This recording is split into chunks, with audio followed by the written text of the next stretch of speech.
नमस्कार मित्रों, eleven classes के यूट्यूब प्लेटफॉर्म पे आपका बहुत बहुत स्वागत है। मेरा नाम विवेक है। उत्तर प्रदेश का एक जनपद है संभल। संभल इस समय आग में जल रहा है। जलने के पीछे की क्या कारण है? आखिर वो कौन सी परिस्थितियां आ गई कि हमारे संभल में इंटरनेट सेवाओं को भी बंद करना पड़ा? पूरे मामले को जानेंगे, लेकिन हम देखेंगे कि यह मामला कहीं न कहीं से धार्मिक बिंदुओं से जोड़कर इसको हम देख सकते हैं। संभल जिला न्यायालय के द्वारा एक सर्वे टीम भेजी जाती है, आदेश दिया जाता है शाही मस्जिद में कि कुछ याचिकाकर्ता का यह आरोप है कि यह जो शाही मस्जिद बनाई गई है वो बाबर जो कभी भारत का मुगल सम्राट हुआ करता था उसके द्वारा मंदिर को तोड़कर उसके स्थान पर मस्जिद बना दिया गया। इन पूरे मुद्दे पर हम बात करेंगे, लेकिन उसके पहले अगर आप हमारे चैनल इलेवन क्लासेस से नहीं जुड़े हैं तो कृपया चैनल से जुड़िए, बेल आइकन का बटन दबाइए ताकि जो भी वीडियोस आए उसका नोटिफिकेशन आप तक पहुंचे। आइए वीडियो के टाइटल को समझते हुए हम यह भी जानेंगे, हम राजनीतिक मुद्दे को जोड़कर इसको इस कक्षा में हम नहीं समाहित करते हैं। राजनीति से दूर दूर से हमारा कोई नाता रहा ही नहीं है, न रहने का कोई ऐसा भविष्य दिख रहा है। यह जो हमारी पूरी कक्षा है यह सिर्फ और सिर्फ जानकारी के हिसाब से अपने आसपास घटित हो रही घटनाओं पर बारीकी से नजर रखने के लिए इसको संचालित किया जाता है, और परीक्षा की दृष्टि से, मेंस की दृष्टि से भी इसको हम जोड़कर देख सकते हैं। जो भी हमारा देश है उसमें सभी धर्मों को मानने की, जो हमारा देश है उसमें हम सभी धर्मों की उपासना का अधिकार हमारा संविधान देता है, और संविधान के अनुसार ही हम अपने भविष्य को, अपने देश को आगे बढ़ा सकते हैं, और उसी के लिए हमारे लोकतंत्र की स्थापना हुई है। और हमारी लोकतंत्रात्मक सरकार, संसदीय सरकार उसी रास्ते पर चलकर इसको पालित करते हुए हम 75 वर्षों से ज्यादा इस देश को चलाते आ रहे हैं, और हजारों वर्षों तक हमारा यह लोकतंत्र, हमारा भारत चलता रहेगा। लेकिन आइए वीडियो सेशन के टाइटल को समझते हैं, उसकी रूपरेखा को समझेंगे और आगे बात करेंगे। संभल मस्जिद विवाद और उपासना स्थल अधिनियम। उपासना स्थल अधिनियम क्या है, क्यों बना, 15 अगस्त 1947 के बाद की क्या स्थिति थी, उसके पहले क्या इसमें कोई अपवाद भी है, या उपासना स्थल अधिनियम क्या है, इसमें क्या क्या बातें बताई गई है, और यह संभल मस्जिद विवाद क्या है, और इसको हम इस एक्ट से कैसे जोड़कर देख सकते हैं। उपासना स्थल अधिनियम की बात करेंगे तो इसमें हम बात करेंगे कि जो हमारा वीडियो सेशन होगा उसमें चर्चा के पक्ष क्या होंगे, चर्चा के बिंदु क्या होंगे, हम खबर को जानेंगे यह चर्चा में क्यों है और क्या कहा गया कोर्ट में, और उपासना स्थल अधिनियम 1991 की बात करेंगे। सभी बिंदुओं पर बखूबी बात करेंगे। खबर क्या है, चर्चा में क्यों है, तो खबर इसलिए है कि इसमें बताया गया है explain places of worship act and the legal issues in the Sambhal mosque case. इसमें बताया गया है कि उपासना स्थल अधिनियम और संभल जो केस है, संभल मॉस्क्यू मतलब मस्जिद विवाद क्या है, इसको जोड़कर हम कैसे देखेंगे।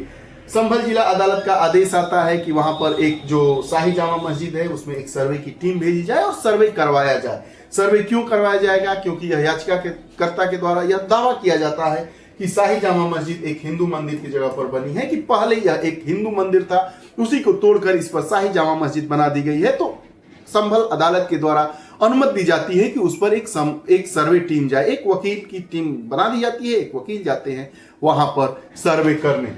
इसी प्रकार के दावे, ऐसा नहीं है कि संभल की शाही मस्जिद पर ही इस प्रकार के दावे किए गए हैं। हम अपने बनारस के ज्ञानवापी मस्जिद जो है उस पर भी कहा जाता है कि यह पहले मंदिर था और मंदिर के ऊपर इस मस्जिद को पुनर्निर्मित कर दिया गया, उसका पुनर्निर्माण कर दिया गया। वहीं पर अगर हम बात करें कि शाही ईदगाह मस्जिद मथुरा की भी ऐसी ही कहानी को हम जोड़कर देख सकते हैं। यह राजस्थान में भी एक मस्जिद है, उसकी भी कहानी को हम ऐसे ही जोड़कर देख सकते हैं। लेकिन अभी मामला हम संभल की शाही मस्जिद से जोड़कर देखते हैं।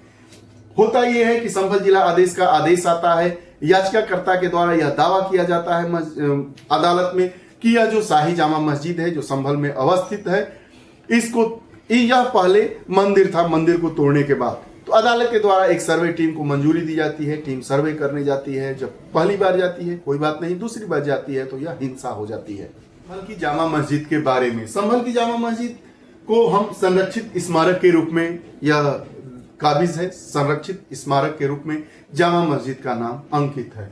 22 दिसंबर 1920 को प्राचीन स्मारक संरक्षण अधिनियम 1904 के तहत से अधिसूचित किया गया था। जो प्राचीन स्मारक संरक्षण अधिनियम 1904 है उसके तहत 22 दिसंबर 1920 को संभल की जामा मस्जिद को संरक्षित स्मारक की सूची में जोड़ा गया, इसको दाखिल किया गया।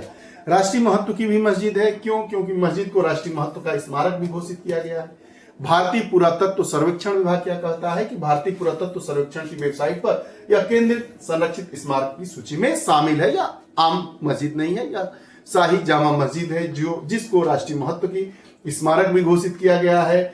22 दिसंबर 1920 को प्राचीन स्मारक संरक्षण अधिनियम 1904 के तहत अधिसूचित भी किया गया है। और अगर हम भारतीय पुरातत्व सर्वेक्षण की साइट पर जाएंगे तो उसमें भारतीय पुरातत्व वेबसाइट पर केंद्रीय संरक्षित स्मारकों की सूची में भी शाही जामा मस्जिद संभल की जो है उसको सूचित किया गया है, अधिसूचित किया गया है।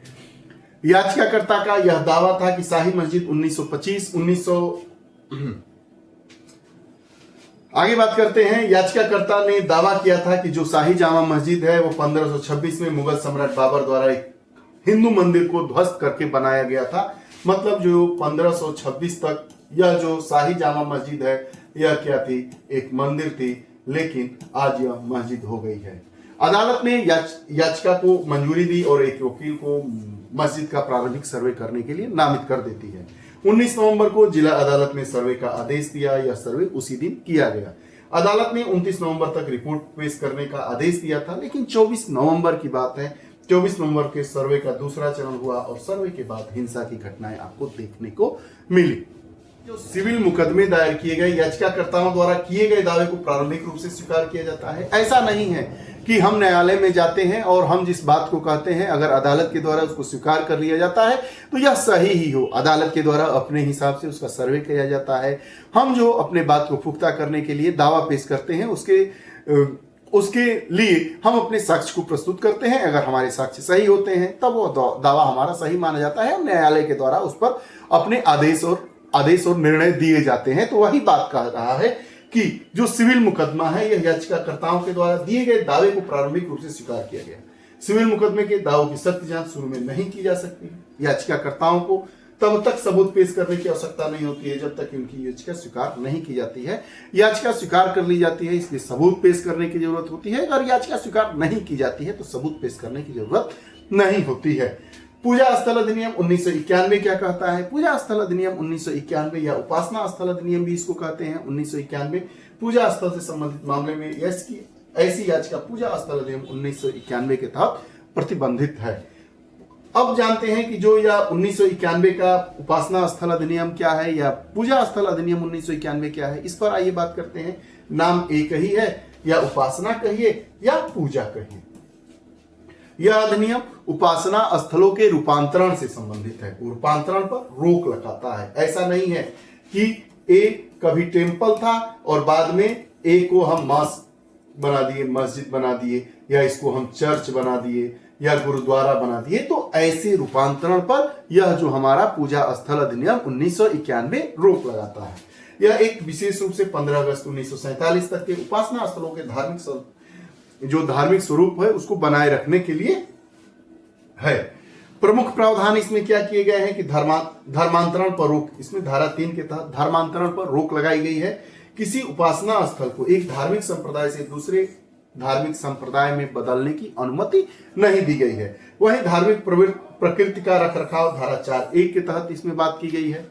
वह धारा धार्मिक उपासना स्थल अधिनियम 1991 है, उसमें लंबित मामलों का निवारण होता है धारा 4(2) के तहत। धारा 4(2) यह कहती है कि जो 15 अगस्त 1947 तक के किसी उपासना स्थल के रूपांतरण से संबंधित मामलों को समाप्त किया जाएगा, नया मुकदमा नहीं चलाया जाएगा। और अधिनियम के अपवाद के रूप में हम देखते हैं, अधिनियम के अपवाद मतलब नया मुकदमा नहीं चलाया जाएगा, इस प्रकार के रूपांतरण पर रोक लगाई जाएगी। लेकिन इसके कुछ अपने अपवाद हैं। यह अपवाद क्या है? अपवाद मतलब एक्सेप्शन। तो नया ये है कि इसको धारा 5 के तहत अपवादों को बताया गया है। तो यह अधिनियम प्राचीन और ऐतिहासिक स्मारकों, पुरातात्विक स्थलों, प्राचीन स्मारक, पुरातत्व स्थल अवशेष अधिनियम 1958 के अंतर्गत आने वाले अवशेषों पर लागू नहीं होता है। मतलब यह रूपांतरण किस पर लागू नहीं होगा? प्राचीन और ऐतिहासिक स्मारकों, पुरातात्विक स्थलों तथा प्राचीन स्मारक एवं पुरातत्व स्थल अवशेष अधिनियम 1958 के अंतर्गत आने वाले अवशेषों पर इसको हम लागू नहीं करेंगे। उदाहरण के अगर तौर पर इसको समझने का हम प्रयास करें तो यह है कि अगर कोई स्थल पुरातात्विक रूप से महत्वपूर्ण है जैसे कुतुब मीनार, तो वह इस अधिनियम से बाहर होगा, वहां रूपांतरण की अनुमति हो सकती है।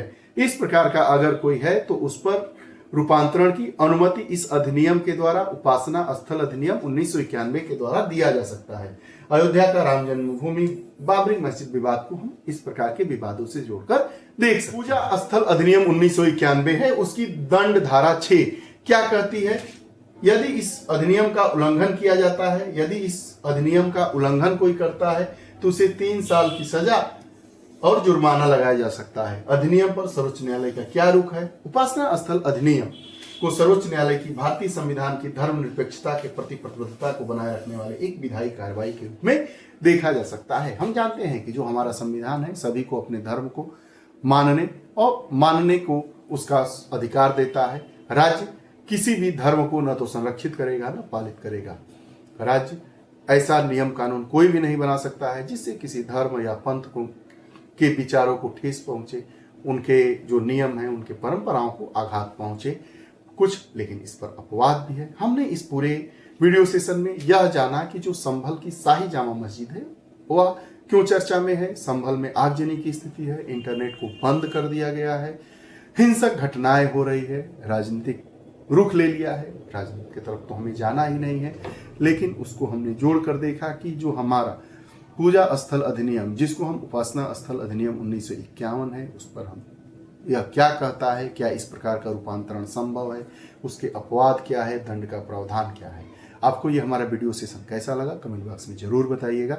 अगर आप हमारे चैनल इल्विन क्लासेस से नहीं जुड़े हैं, मतलब नहीं सब्सक्राइब किए हैं, कृपया चैनल को सब्सक्राइब करिएगा, बेल आइकन का बटन दबाइएगा ताकि जो भी वीडियोस आए उसका नोटिफिकेशन आप तक पहुंचे और आप उसका लाभ उठा सके। बहुत बहुत धन्यवाद।